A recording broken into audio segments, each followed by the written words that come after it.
Punya drone yang kecil, kita minder untuk bergabung.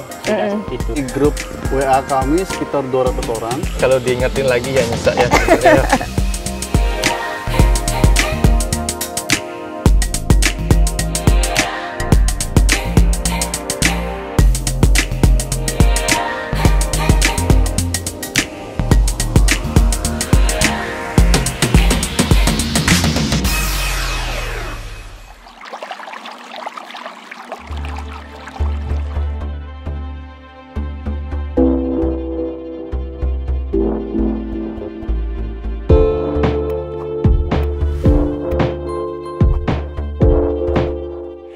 Ketemu lagi di Work Hard Play Hard Lestari TV bareng saya Gita Natalia nih. Nah, kita bakal ketemu lagi dengan satu komunitas yang saya tertarik banget.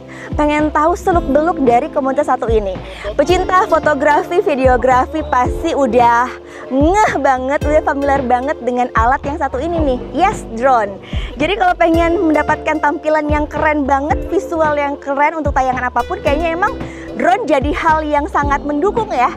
Makanya banyak banget nih yang emang seneng mengutak-atik barang ini. Nah, saya bakal ngajakin untuk ketemu dengan satu klub ini yang emang hobinya semuanya adalah utak-atik drone. Kita ketemu langsung dengan Drone Bali Club sesaat lagi. Yuk!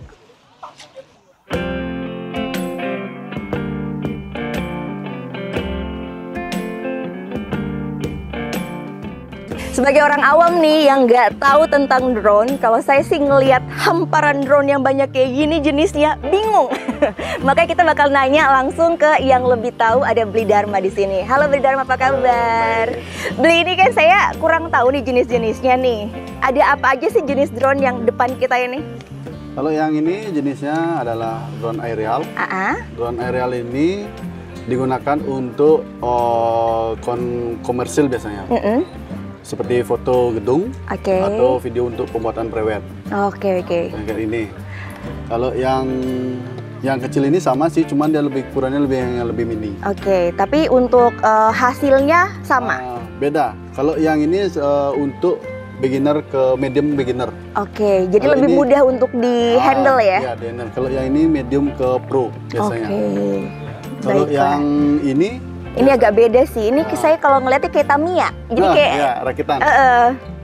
Kalau ini untuk apa? Kalau yang ini biasanya kalau dulu dia gunakan untuk race atau balapan.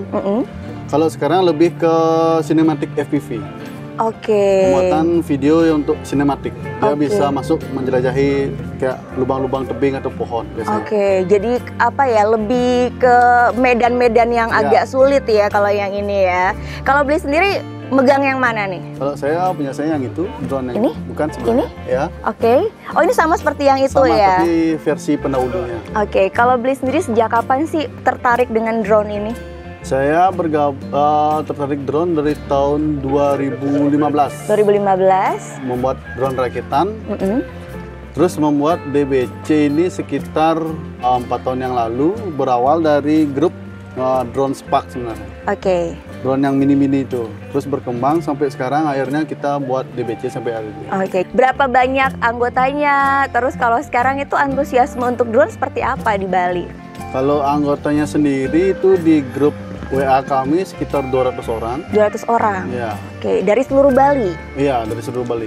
Oke. Kalau antusiasnya tahun ini agak untuk kumpul-kumpul agak susah sih ya, karena mungkin karena emang situasinya ya. Biasanya kalau kita kumpul-kumpul tuh setiap tahun mengadakan HUT dari DBC, biasanya kita kumpul paling 100 orang itu kumpul. Ada untuk gatheringnya 100 orang? Ada. Oke, emang kalau sekarang pehobi drone ini banyak banget untuk profesional kah atau banyak untuk yang belajar gitu? Kalau di DBC sendiri sih kebanyakan drone-nya tuh sudah agak dibilang beginner medium lah, bukan untuk main-main lagi. Oke. Kalau misalnya kayak saya nih yang nggak tahu apa-apa tapi punya drone, pengen belajar dan masuk di DBC, bisa nggak? Bisa. Oke, jadi bisa juga kalau misalkan yang baru pertama kali pun tahu drone, kalau mau bergabung nggak perlu pro dulu. Ya. Kalau pengen bergabung nggak apa-apa ya. Berapa, ada rekrutmennya kah atau bisa kayak gimana untuk ikutan di DBC? Kalau ikutan di DBC sih biasanya kalau asal punya drone dan niat bisa gabung di DBC semua. Ada sosial medianya atau Ada. gimana?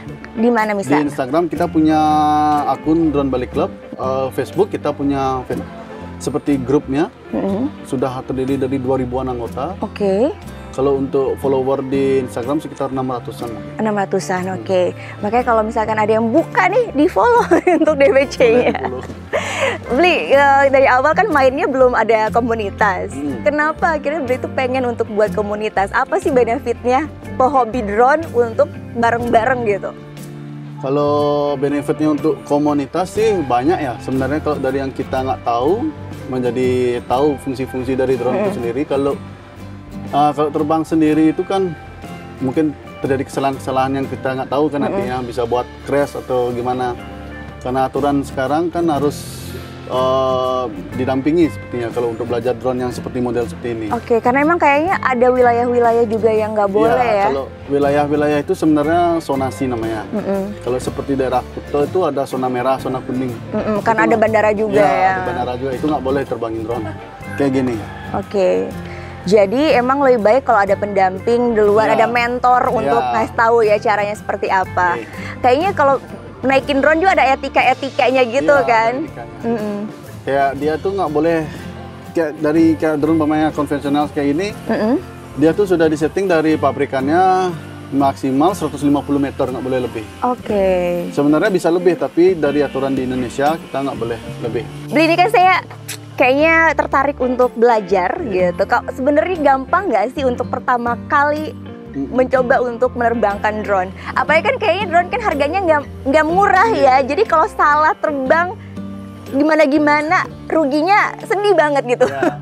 Kalau untuk belajar drone, kalau saran saya membeli drone yang murah sebenarnya dulu. Yang kalau drone yang harganya 150 sampai 200 ribuan itu agak susah kita ngendaliinnya. Oke, oh yang kecil banget itu ya. Kalau mending dari kita dari komunitas sendiri menyarankan untuk langsung membeli drone yang seperti gini.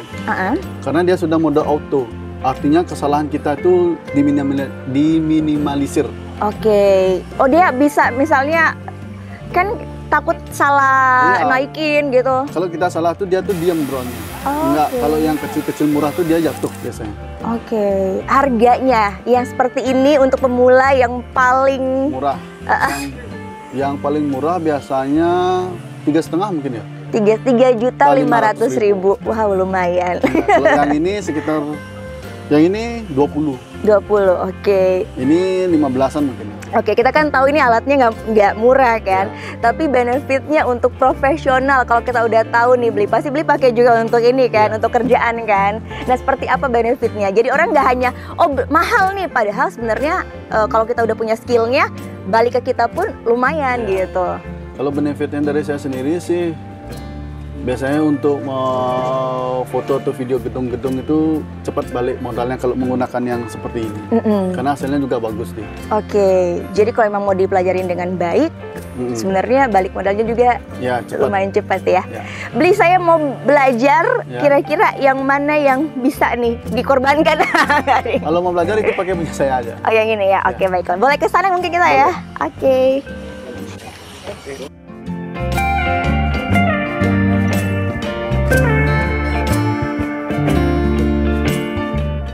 Beli Rian ini belinya satuan terus dirakit apa emang udah jadi kayak gini? Oh enggak, ini kita rakit, kita beli part-partnya terpisah semua dari motor, frame dan juga board-boardnya kita belinya terpisah. Jadi dirakit sendiri gitu? Rakit sendiri, kita solder sendiri dan juga settingnya di komputer sendiri juga. Jadi kalau emang dia semakin kenceng, semakin bagus itu settingan sendiri semua? Settingan sendiri. Kalau setting itu sih tergantung gini juga, terbangnya seperti misalkan ada yang kuat yang baru nggak disetting, baru selesai rakit, kita tanpa setting dia terbangnya agak getar. Tapi kalau kita punya settingan yang udah bagus, kuatnya bakal stabil ya. Oke, kenapa tertarik sama yang seperti ini, yang custom seperti ini, bukan yang aerial yang biasa gitu? Ya, tapi sebelumnya saya sih mainnya aerial dulu sebelumnya. Sebelum terjun ke dunia FPV, sebelumnya itu saya pakai Mavic juga aerial. Cuman kedepannya itu kok kayak lebih seru, lebih menantang. Lebih menantang ya yang bisa ini. Explore untuk nyari footage-footage yang nggak biasa. Nah, Beli Rian sejak kapan bergabung di DBC? Bergabung sudah 3 tahun ya. 3 tahun. Main drone-nya sudah 3 tahun juga. 3 tahun juga. Pas masuk gabung itu baru punya drone sih. Oke. Untuk DBC. Nah, kalau dari Brilian sendiri 3 tahun bergabung, ada nggak sih benefit yang didapat, keuntungannya dengan bergabung di komunitas ini? Jadi nggak sendiri gitu? Ya, banyak sih. Salah satunya kan dapat teman baru, bisa nambah ilmu juga, sharing-sharing sama teman, dan juga kalau misalkan kita mau jual beli juga bisa lebih mudah ya. Ya. Oke. Kenapa ini beli kayak harus nggak sih emang kalau kita main drone harus berguna nggak sih sharing session, bisa tahu informasi terbaru, itu berguna seperti apa? Berguna kalau untuk sharing itu biasanya kita kan nemu satu masalah pada drone. Misalkan ada kerusakan pada drone, kita nggak langsung ke tempat servis, kita bisa sharing dulu di grup. Kita tanya, kalau memang rusaknya itu nggak terlalu parah, kita bisa benerin sendiri. Jadi kita ketemu di grup itu. Nah, ini kan tadi saya sempat nanya-nanya tuh, ada yang bilang ini nih yang drone-nya hilang kemarin gitu. Ini beneran nggak sih, Bli? Aduh, kalau diingetin lagi ya nyesek ya sebenarnya. Gimana? Ya, ini bentukannya seperti ini juga, custom juga bukan, gini? bentuknya seperti ini, cuma dia ukurannya lebih besar. Ukuran 7 inch. Kalau ini kan ukurannya 5 inch kalau di drone FPV. Kalau yang 7 inch itu lebih besar, dia kegunaannya biasanya untuk long range, kayak naik gunung gitu. Nah, kebetulan kemarin saya hilangnya di Gunung Batur. Di Gunung Batur? Ya, terbang dari bawah, drone-nya naik ke gunung. Yang pertama sebenarnya udah berhasil dia. Cuman ada rasa kurang puas, jadi nyoba lagi sekali. Dan gambarnya stuck, kayak freeze itu di atas, drone-nya terjun jatuh di area kawah itu kayaknya. Di area kawah. Jadi sebenarnya awalnya pengen ngambil kawah. Ya, footage terjun dari gunung, dia turun kayak dive gitu. Terus hilang udah sama sekali nggak? Iya, sempat rescue ke atas, mendaki, kayak ada suara GoPro-nya aja kedengeran. Cuma detik-detik terakhir baterainya sudah habis. Udah nggak kedengeran lagi. Soalnya nggak berani turun juga, kawahnya ngeri. Tapi kalau emang udah dirakit, udah disetting sendiri, kayak sayang banget nggak sih untuk samping itu juga footage-nya. Oh iya benar. Footage-nya hilang semua, jadi itu yang paling nyesek juga. Setelah itu kenapa akhirnya udah hilang nih? Tapi tetap nggak kapok-kapok juga nih main drone? Ya itu karena untuk main FPV ini dapat kesenangan. Iya, kayak refreshing gitu. Kita kan main ini dengan Google, jadi serasa terbang gitu. Jadi nggak apa juga ini untuk kerja sampingan juga sih. Untuk drone yang ini. Jadi Bli, kalau saya nanya nih, lokasi yang paling membuat Bli berasa satisfied gitu, berasa oh ini nih keren banget nih gitu, puas banget, di mana tuh pas bisa ngambil apa? Oh banyak sih. Salah satunya itu udah kayak kita ke alam-alam, ke perbukitan, gunung gitu kan, view-nya bagus. Dan ada juga untuk kita yang drone model kayak gini ini, kita bisa ngejar orang surfing. Yang bikin deg-degan gitu pas terbang.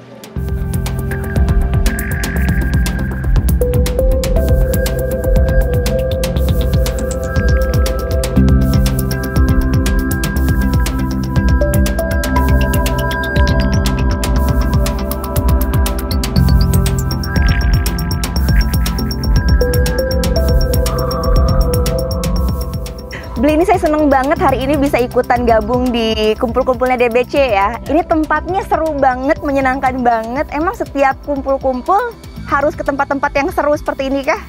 Ya pasti, tapi bukan itu yang kita prioritaskan.